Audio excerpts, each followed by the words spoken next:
Hello guys, in this video, I will show you how to install and use YouCut on BlueStacks.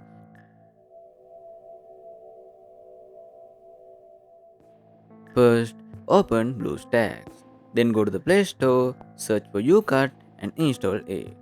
You will need to sign in with your Google account, just like on an Android phone. Once it's installed, open the app.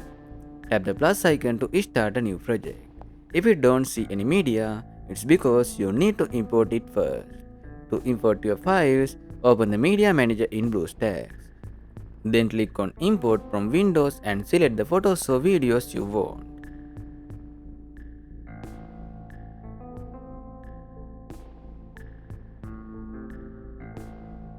After that, go back and open YouCut again, and you will see your media there.